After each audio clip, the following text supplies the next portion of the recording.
Эрдэнэ болон тавтай мөрөл өнөөдөр ингээд дэлхийн хамгийн том корпорациудын хоорондоо 10 их найдын долларын сүлжээг та бүхэнд танилцуулах гэж байна. За энэ бол мэдээж хэрэг ойлгомжтой хиймэл оюун ухаан дээр суурилж байгаа. Ер нь бол хиймэл оюун ухааны хоорондын эзэмшигч гол зүрх судсан хинбэ гэдгийг та бүхэнд танилцуулна. За яасан бэ гэхээр Bloomberg-ээс ийм судалгаа гаргасан байгаа. Та бүхэн хажуудлын зурган дээр харагдаж байна. Бөмбөлөг тойргууд байгаас энэ тойргууд нь болохоор зах зээлийн эзлэх хөв буюу market size-ыг хэлж байгаа.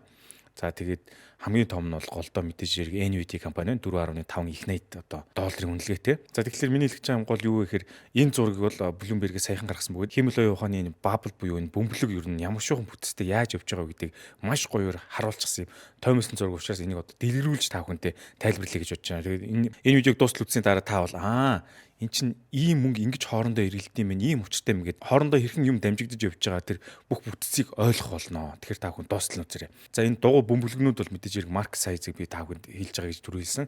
За тэгэхээр улаанууд нь болохоор ийм бит тоног төхөөрөмжүүд тэгээд програм хангамжуудыг хэлж байгаа. За тэр цэгрүүд нь юу гэхээр хоорондоо үйлчлэгээр холбогдож байгаа гэсэн үг. За тэр ногоон зураснуудаас тэрний юу гэхээр venture capital байгаа. Venture capital бол гарааны хөрөнгө гэхүүдээ энэ компани ирээдүйд маш ашигтай ажиллана гэдгийг хараад эрсдлэгтэй ч гэсэн хөрөнгө оруулсныг ерөөдөө хэлж байгаа. За тэрнийг цайвар цэнхэрдүү ногоон дүнхтэй зураас нь болохоор хөрөнгө оруулалтыг хэлж байгаа. За иймэрхүү энэ лайнуудаар эдгээр бүгд хоорондоо холбогдсон байна. За тэгээд эхнээс нь тайлбарлаа авъя. Ер нь бол та бүхэн хиймэл оюун ухааны хүн гэд төсөөлчөөрэй. За хүн байгаа юм чи мэдээж хэрэг энд тарих хэрэгтэй, зүрх булчин хэрэгтэй тий. Тэгэхээр тарих нь OpenAI компани юу бидний хэлж байгаа ChatGPT-г ойлгочих.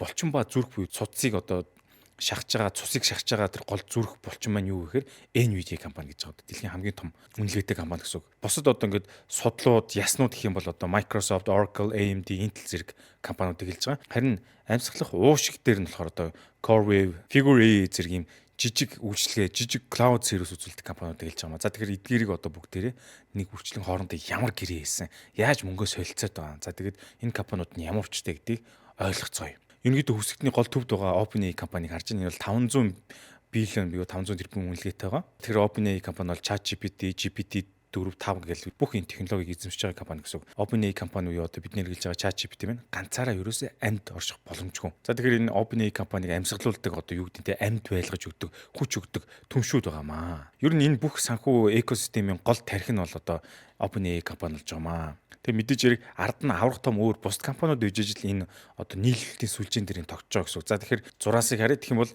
энэ хоёр том бөмбөлөгний загт нэг тал бөмбөлөг байгаас тэгэхээр нэлээд том 3.9 их найд үнэлгээтэй Microsoft компани гэсэн байна. За ийшээ бол OpenAI компани болохоор cloud үйлчилгээ буюу үүлэн үйлчилгээг авч байгаа гэсэн үг. За тэгээд мэдээж хэрэг NVIDIA компаниас уу дэлхийн хамгийн өндөр үнэлгээтэй компаниас чиптэй хөдөлж авч байгаа. Энэ зураасаар ингэ харуулсан байна. За бас адилхан чип үйлдвэрлэдэг AMD гэж компани байгаа. 50-ны гаралтай захирал ажилладаг. Энэ үеигч гэсэн 50-ны гаралтай ажилладаг. Энэ хоёр хоёулаас тэгж жагаад захирлууд нь хоорондоо үеилүүд болж таарсан шүү. Энэ үеиг хажууд байгаа AMD гэсэн бөмбөлгийг харж байна. Энэ бөмбөлөг байна. Эндээс болохоор OpenAI компани 6 гигабайтын GPU ашиглах юм гэрээтэй байгаа юм байна. За тэгээд Oracle-ыг та бүхэн харж байна. Энэ хүснэгтэй доор бас нэг Oracle гэдэг энэ томоохон хэмжээтэй бөмбөлөг байна. Бас нэлээд том хэмжээтэй байгаа. За Oracle компанитай 300 тэрбумын үүлэн гэрээ байгуулсан. Cloud service гэсэн үг шүү дээ, тийм. За тэгээд дээр нэмээд OpenAI компани маань энэ OpenAI бөмбөлөгийг та бүхэн харж байна. Энэ хажууд нь 1 2 3 ийм компани байгаа.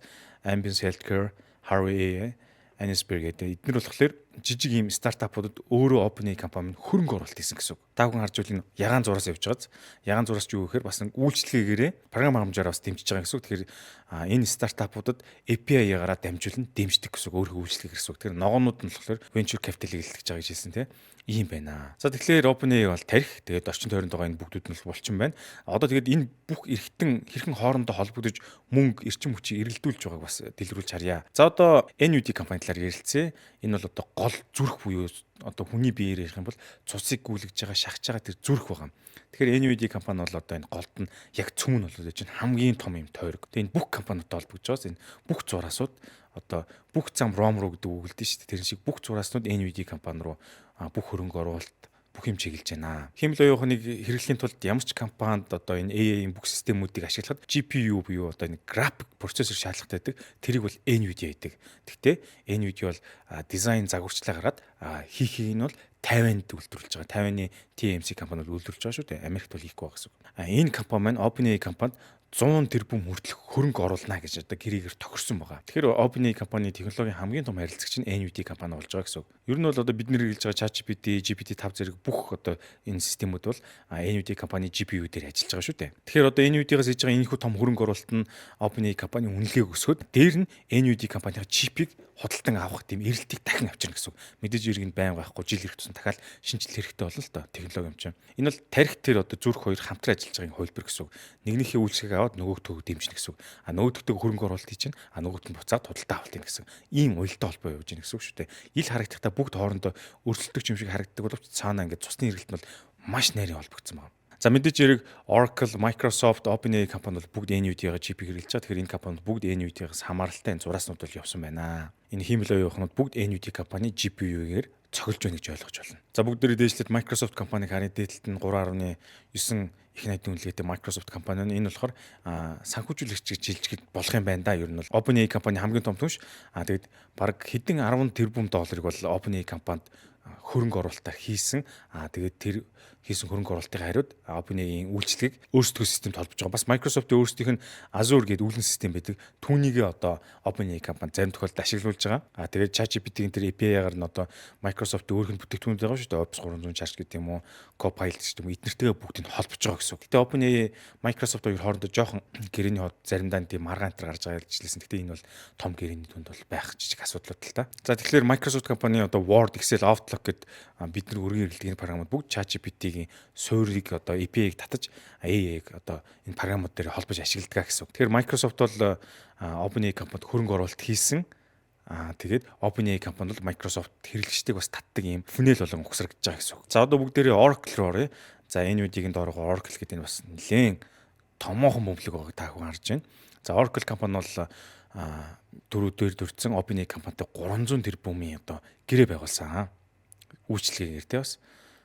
Тэгэхээр энэ юу гэж нэхэр ChatGPT-ийн бүх дата, сургалтын процесс, хэрэгжлийн мэдээллийг Oracle-ийн серверүүд дээр давхар хадгалагддаг гэсэн үг. Oracle ч одоо серверээр алдартай компани шүү дээ. Дээр нь Oracle өөрөө ч бас NVIDIA-гаас тэрбум доллараар чипүүдийг худалдан авсан байна. Тэгэхээр та бүхэн харж байгаас OpenAI компани, Oracle компани, NVIDIA компани гэсэн мөнгөний юм гинжин хэлхээ үүсэж байгаа одоо юм араа хоорондоо байнгын холбоотой халбогдож иргэдэг араа гэсэн үг. Мэдээж хэрэг OpenAI компани бүх дата нь API дээр сурах процесс нь Oracle-ийн үүлэн систем дээр бол ажиллаж байгаа, байршиж байгаа гэсэн үг. Тэр OpenAI компани Microsoft-аас гадна Oracle-тай бас дэд бүтцийн төвшөнд хоорондоо холбогдож байгаа ингээ гинжин хэлхээ гэсэн үг. Oracle компани бол хэмэл оюун ухааны дата төвийг барьж өгж байгаа тийм инженерийн үүрэгтэй гэж хэлэхэд бас болно. Зөвлөл. Дараалалаараа тавт орох юм бөмбөлөг нь AMD гэх компани. AMD компани бол NVIDIA компани бас том өрсөлдөгчд орж байгаа. Гэхдээ хэмжээгээр бол арай жижигхэн байгаа л да. Мэдээж хэрэг OpenAI компанитай хамтарч ажиллаж байгаа буюу 6 ГБ-ийн GPU ашиглах эрхийн тийм хоорондын гэрээ хийсэн гэж байгаа. Баахан гэрээнүүдийн дунд AMD бол 160 сая хувьцааг худалдаж авах тийм эрхтэй болсон байгаа бас. Тэгэхээр энэ яагаад бас NVIDIA-тай адилхан өрсөлдөгч компанитай хамтран ажиллаж байгааг та бүхэн ойлгож байгаа. Энэ бол цаад учир нь юу гэхээр 100% одоо NVIDIA компаниас бүх юм хамааралтай байхаа багасгаж байгаа гэсэн. Эрсдлээ жоохон хуваан байрлуулж байгааг ойлгочих болно. Өөр олон харилцагтай байж өрсөлдөөн үүсгэснээр чипийнхээ үнийг бас хит өндөр үнээр авахгүй доошо барих арга нь юм байгаа. Адилхан компаниудтай зэрэг өрсөлдөж одоо ханган нийлүүлэгч татчихна гэсэн үг шүү дээ. Нэг ёсондоо NVIDIA-д бас хит их найдахгүй байх одоо гэсэн тийм хамгаалтын системийг OpenAI компани хийж байгаа гэсэн үг зэрэг харьцаж байгаа юм. За ингээд та бүхэн бас дараагийн бөмбөлгийг харж байна. CoreWeave гэдэг энэ компани байна.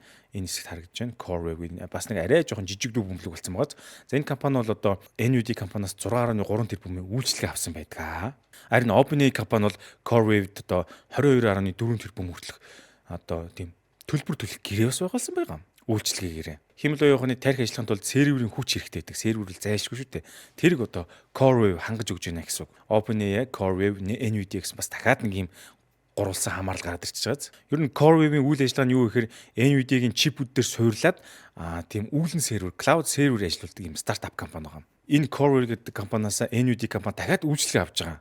Та бүхэн сервис гэсэн цэнхэр тэмдэгтэй зураасуудыг харж бол үйлчлэг авч байгаа. Тэгэхээр энэ юу вэ гэхээр тухайн компаниас үйлчлэг авснаар өөрийнхөө чипүүдийг дахин эргэлтэнд оруулж экосистемийг бүрдүүлж дахин эргэлтэнд оруулж байгаа гэсэн үг. Тэгэхээр нарийн одоо нюанстай байгааз. Ер нь бол NVIDIA компани хэмэл оюун ухааны одоо гинжин холбоо бол одоо өөрсдөө ингэж бэхжүүлж байгаа нь аль аль компаниас хөрөнгө оруулалт чигээд үйлчлэгээч аваад буцааж тэр хүмүүстэй чипээ зараач гэдэг юм маш тийм бат бөх системийг үүсгэж байгаа гэж ойлгож байна. Тэгэхээр эдгээр урсгалууд нийлээд OpenAI компаниг одоо байнгын ажиллагаатай одоо цахилгаан станц шиг одоо хангамж нь болж байна гэж ойлгож байна. Intel компани руу оръё. CoreWeave-ийн доотлолт Intel компани одоо бөмбөлийг та бүхэн харж байна. За Америк нэгдсэн улсын засгийн газар бол хиймэл яваханы энэ одоо стратегийг бол зүгээр харж байгаагүй. Би мэдээж хэрэг гар бие оролцож байгаа. Зайлшгүй юм чинь төрийн бодлого нь орж байгаа. Тэгэхээр Intel компани 10%-ийг Америк нэгдсэн улсын засгийн газар худалдан авсан. Тэгэхдээ Chips Act гэдэг зүйл боловсруулад тэрнгүүрээ NVIDIA-гийн одоо дэмжиж байгаа гэсэн үг. NVIDIA ч бас жоох уруудаад байгаа шүү дээ. Chip Act гэдэг хуулиараа дотоодын чип үйлдвэрлэлийг дэмжиж хамгаалж байгаа бодлого хийж байгаа гэсэн үг. Одоо бол гаднаас одоо хийж байгаа чипийг оруулахгүй Америк дотор хийж байгаа чипийг дэмжинэ гэсэн үг. Гол зорилго нь та хүн бодоорой. Хятадын чипүүд одоо хүчрхчээд гараад ирэх юм бол үүнийг хамгаалах зорилгоор Хятадаас хамаарлаа бууруулах зорилгоор Intel компанид шууд хөрөнгө оруулалт хийж байгаа гэсэн үг. Энэ Intel компани ч бас цагаагүй жоохон тогтворг болоод байгаа шүү дээ. Тэр төрийн бодлогоор дэмжинэ гэж яг энийг хэлдэг байна. Нэг өстө Америк нэгдсэн улсын үндэсний аюулгүй байдалтай холбогдож байгааг ойлгочод болно. Тийм учраас л бодлогоор дэмжиж байгаа. NVIDIA компани болон AMD компаниудаа Хятад руу чипээ гаргаж борлуулалт хийж байгаа шүү дээ. Тэрнээс нь 15% татвар авч байгаа Америкийн засгийн газар. Тэгэхээр татвар авч яана гэдэг чинь Хятад руу аль их чип гарахыг л баг багаар хазаарлах гээд байгаа гэж ойлгож байна. Ерөнхийдөө технологийн давуу байдал болон технологийн хяналтыг өөртөө үүсгэснээр геополитикийн бас давуу байдлыг олж авна гэж байгаа гэсэн. Энэ одоо бас нэг технологиос гадна юм улс төрийн юм бас нэг цаагуур юм яваад байгаа нь шүү дээ. За NVIDIA компани бас одоо Intel компанид хөрөнгө оруулсан. Та бүхэн инвестмент гэдэг энэ цайвар цэнхэр зураасыг харж байгаа. Тэгээд 5 тэрбумын хөрөнгө оруулалт хийж хамтран чип хөгжүүлэхээр болсон байгаа. Мэдээж хэрэг энэ цаагуур нь бол цаанаас нь Дональд Трамп ингэж нясалж байгаа л да чимхэд юм хийгээч гэдэг те. Джейсон Хуан цахирлыг. Яагаад гэвэл бодлого нь дотооддоо чип хийх гэдэг шүү дээ. Гаднаас ил харахаар бол өрсөлдөгч юм шиг харагдаж байгаа те. Intel чинь бас чип загварчилдаг, чип зохион бүтдэг компани. Гэхдээ зарим төвшөнд бол яалтчгүй хамтран ажиллаж байгаа. NVIDIA компани өөрийнхөө GPU зориулсан тийм шинэ технологи, шинэ зүйл хийхдээ CPU буюу одоо CPU ашигладаг тэр Intel-ийн технологиг туршлага тэрийг ашиглах сонирхолтой байгаа гэсэн үг. Одоо хөрөнгө оруулж нэгдэг чинь ямар нэгэн хэлбэр буцааж нэг юм авах шүү дээ. Тийм л зорилттой байгаа. За энэ бүх технологийн дайм маань Америкаас Хятад руу чиглэсэн геополитикийн хамгаалалт болж өгч байгаа гэсэн үг. Бусад одоо жижиг стартапуудыг ярилцсан мэдээж хэрэг энэ хүснэгтэнд орсон байгаа учраас за энэ том бөмбөлгийн доогуур XAI компани энэ бол Elon Musk-ийн компани байгаа. Ер нь бол хиймэл оюухны голцгон хүн төвтэй болохоор зорилготой ажиллаж байгаа энэ компани байгаа. Тэгээд Elon Musk бол угаасаа NVIDIA-гийн чипийг л худалдаж авч байгаа. Чип дутагдсан үед нь бол цуг хамтдаа орой хоолнд орж байгаа зураг хөрөнгө зөндөө явжсэн шүү дээ. Тэгэл дийл хийгээл за өшөө про надад эдэн чип өгөөч гээл амар их мөнгөөр авсан. За Figure AI гэж компани байна. Энэ XAI хажуудлын нэг жижиг мөнгөлөг тагван гарч байгаа. Энэ бол одоо хүн дүрстэй робот бүтээж байгаа компани. Мөн л чипээ бол NVIDIA-гаас авч байгаа. За тэгээд эргүүлээд үйлчлэгээ энтрээ hardware software бол бас нийлүүлж байгаа. За тэгээд энэний доошо дахиад нэг жижиг компани байна. Mistral, N-Scale гэх компаниуд байна. N-Scale нь бүр жижигхэн харагдаж байгаа. Нарны аймгийн жижигхэн гаргуучуд жижигрэл байгаа. За тэгээд дээр нь Anspire, Harvey, Ambient Healthcare гэдэг энэ компаниуд бүгд OpenAI компани экосистемд холбогдсон ийм хиймэл оюухны компаниуд байгаа. Эдгээр нь бол одоо дараагийн үеийн шин суурь модельдэр өсөж байгаа хэрэглээний шин үе гэж тодорхойлж байгаа гэсэн үг. Тэгэхээр энэ сүлжээг та бүхэн нийтэд нь харах юм бол одоо энэ OpenAI, NVIDIA, AMD, Oracle, Intel, CoreWeave эдгээр бүгд бие биетэйгээ өрсөлдөгч мөртлөө түнш харилцагч хөрөнгө оруулагч болсон тийм маш тийм хачин сүлжээг та бүхэн харж байгаа юм аасны торшогч гэх юм уу те. Хиймэл оюун ухааны экосистем гэж жиж болно. Нөгөө талаараа бол хиймэл оюун ухааны эзэнт гүрний эдийн засгийн цусны эрэлтгээ та бүхэн харчиж болно. Энэ одоо бүхэл бүтэн хоорондоо холбогдож одоо энэ бүхэл бүтэн хиймэл оюун ухааны системийг ажилуулж байгаа гэхэд ерөөсө буруудахгүй. Тэгэхээр хиймэл оюун ухаан бол зөвхөн одоо технологи биш ээ. Нөө энэ бол бүхэл бүтэн эдийн засаг гэдгийг энэ зураглаар харуулж байгаа. Хиймэл оюун ухаан бол ихэнх үед бол ингээ шинэ нээлт, програмын шинэ гоё хөгжүүлэлт те тиймэрхүү зүйлсэн бол одоо л харин санхүүгийн систем болон хувирсныг энэ зургал тоонууд бүгд дэлгэрэнгүй харуулж байна. Бидний мэдих зүгээр нэг технологи биш бүхэл бүтэн тийм дэлхийн эдийн засгийн одоо ажилуулж байгаа тийм цоглох зүрхний нэг хэсэг болчиход байна. Энэ бол асар том та. Тэгээ та бүхэн одоо энэ Bloomberg-ээс гаргасан энэ хүн хиймэл оюун ухааны bubble хэмээх одоо энэ зураглалыг бол одоо би тайлбарлаж ярьлаа. Ийм гэрээтэйгэр хоорондоо ажилладаг байх нь бүгд хоорондоо нэг толботой. Нэг компани үгүйх болохгүй. Нэг компани унах гэдэг бол засгийн газар ч майлныг бүгд дэмжиж тэрийг одоо амьдруулад байна гэсэн үг. Яг гэвэл би нэг эдис үнд өвчж болохгүй нөхөн шүү дээ. Бүгд хоорондоо холбоотой. Ийм л том одоо систем бий болсон байна корпорацуудын хооронд. Тэгэхээр та дараагийн удаа ChatGPT-г ашиглахдаа энэ чинь зүгээр надад асуултанд хариулж байгаа гэдэг програм биш ээ гэж бодох хэрэггүй. Энэ бол тэр ChatGPT-гийн цаан чинь асар том шүү. 10 их 80-ийн супер том корпорацийн сүлжээ ажиллаж байгаа гэдгийг та бүхэн одоо энэ видеоноос ойлголоо. За ингээд дээр нь бас та хүн сонирхолтой химэл оюун ухааныг ашиглан одоо faceless буюу нүүр ил гарахгүйгээр YouTube контент хийх тийм сургалт хичээлүүд бол байгаа. Энийг бол одоо задлан community дотор орсон байгаа. 8 дугаар модуль дээр бүхэл бүтэн faceless контент хийсэг байгаа. Гэгмэчлэн одоо YouTube задлан бүтэн маш сайн хийсэн цогц хичээлийг та үзэх гэсэн бол одоо энэ доор комент болон description дээр байгаа скуулийн линкээр орж үзээрэй. Энэ дээр бол community үсэд маш гоё хамт олон болоод нэг дээр туслаад явж байгаа. Та бүхэн орж бас нэгдээрээ үүнтэй холбоотой prompt мэдлгүүд одоо цаашдаа тогтмол ороо явах болно. Ингээд Эрдэнэбаатар болонд байсан баярлалаа. Дараагийн удаа илүү сонирхолтой контент орно шүү. Тэр хүртэл хүлээж байгаарай. Удахгүй болцгоо.